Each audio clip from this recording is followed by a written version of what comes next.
Hello दोस्तों, आज हम सीखेंगे प्रेगनेंसी अल्ट्रासाउंड रिपोर्ट के बारे में। यहाँ इस रिपोर्ट में देखिए क्या क्या बातें लिखी होती हैं। यहाँ पर प्रेजेंटेशन के बारे में दिया रहता है और एमनियोटिक फ्लूइड के बारे में दिया रहता है और प्लेसेंटा की क्या पोजीशन होती है और बीपीडी क्या होता है, एससी, एसी और एफएल क्या होता है। यहाँ पर इन सभी पॉइंट्स के बारे में एक एक करके हम चर्चा करेंगे। चलिए दोस्तों शुरू करते हैं। तो सबसे पहले यहाँ पर जान लेते हैं ये जीए और एलएमपी का क्या मतलब होता है। जीए का मतलब होता है जेस्टेशन पीरियड, मतलब कि इस रिपोर्ट के अकॉर्डिंग गर्भधारण काल कितना है। और यहाँ पर एलएमपी का क्या मतलब होता है। एलएमपी का मतलब होता है लास्ट मेंस्ट्रुअल पीरियड। तो यहाँ पर इस रिपोर्ट के अकॉर्डिंग जो जेस्टेशन पीरियड है वो 37 वीक और 1 दिन का है। तो यहाँ पर सबसे पहला पॉइंट आता है प्रेजेंटेशन। तो प्रेजेंटेशन यहाँ पर लिखा है, देखिए सिफेलिक। इसका क्या मतलब होता है। यहाँ पर देखिए जो बच्चे की पोजीशन है वो 4 टाइप्स की हो सकती हैं। पहला है देखिए जैसे कि रिपोर्ट में लिखा था सिफेलिक पोजीशन। दूसरा आता है देखिए ब्रीच पोजीशन। तीसरा आता है ऑब्लिक और चौथा आता है ट्रांसवर्स।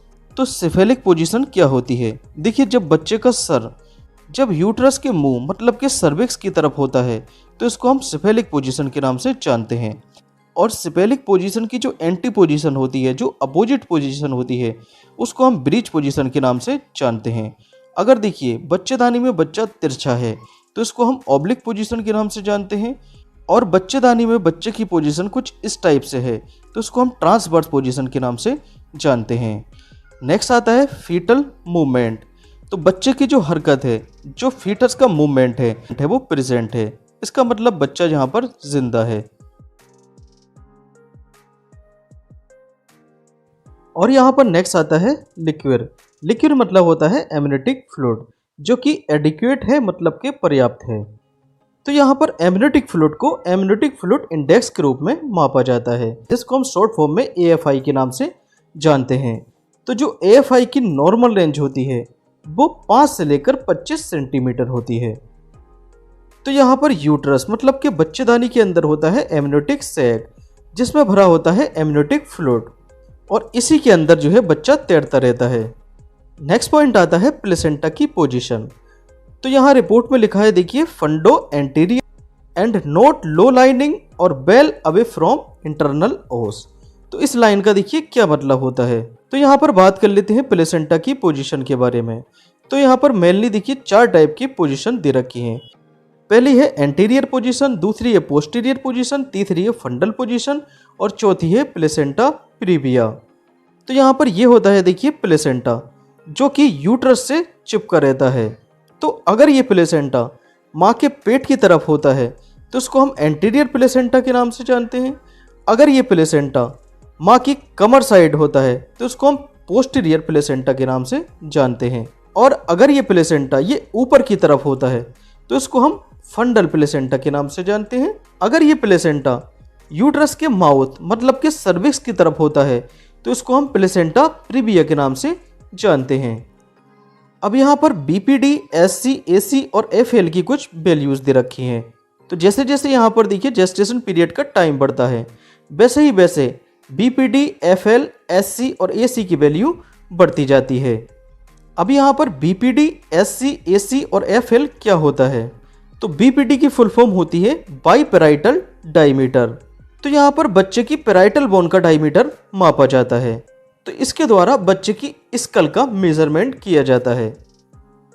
जैसे कि हम यहाँ पर देख पा रहे हैं ये बीपीडी है। नेक्स्ट आता है एससी। एससी का मतलब होता है हेड सर्कमफ्रेंस। यहाँ पर बच्चे के सर को जो है चारों तरफ से माप लिया जाता है। नेक्स्ट आता है एसी। एसी मतलब होता है एब्डोमिनल सर्कमफ्रेंस। तो यहाँ पर बच्चे के पेट वाले रीजन को चारों तरफ से माप लिया जाता है, जिसको हम एब्डोमिनल सर्कमफ्रेंस के नाम से जानते हैं। इसके बाद आता है एफएल। एफएल मतलब के फीमर लेंथ। तो यहाँ पर बच्चे की फीमर हड्डी मतलब के थाई वाली बोन को मेजर किया जाता है, उसकी लेंथ को मापा जाता है। नेक्स्ट आता है फीटल वेट मतलब कि बच्चे का वजन। तो बच्चे का जो वजन होता है वो जैसे जैसे जेस्टेशन पीरियड बढ़ता जाता है वैसे वैसे यहाँ पर देखिए वजन भी बढ़ता जाता है। तो देखिए यहाँ पर दे रखा है जेस्टेशन एज, तो जेस्टेशन एज के साथ साथ भी बच्चे का वजन यहाँ पर बढ़ता है। तो 37 वीक की अगर प्रेगनेंसी है तो उसमें बच्चे का वजन 2 किलो 950 ग्राम होना चाहिए। नेक्स्ट पॉइंट आता है HR। HR का मतलब होता है हार्ट रेट। तो फीटल हार्ट रेट कितनी होनी चाहिए? तो इसकी जो नॉर्मल रेंज होती है वो 120 से लेकर 160 बीट पर मिनट होती है। तो यहाँ रिपोर्ट में 146 गिवन है, इसका मतलब इसकी जो हार्ट रेट है वो नॉर्मल है। उसके बाद यहाँ पर नेक्स्ट पॉइंट आता है a single loop of umbilical cord around fetal neck. तो यहाँ पर जो अम्बिलिकल कॉर्ड है वो फीटल की गर्दन पर लिपट गई है। जैसे कि हम यहाँ पर देखिए देख पा रहे हैं, ये अम्बिलिकल कॉर्ड जो है देखिए गर्दन में इस टाइप से लिपट गई है।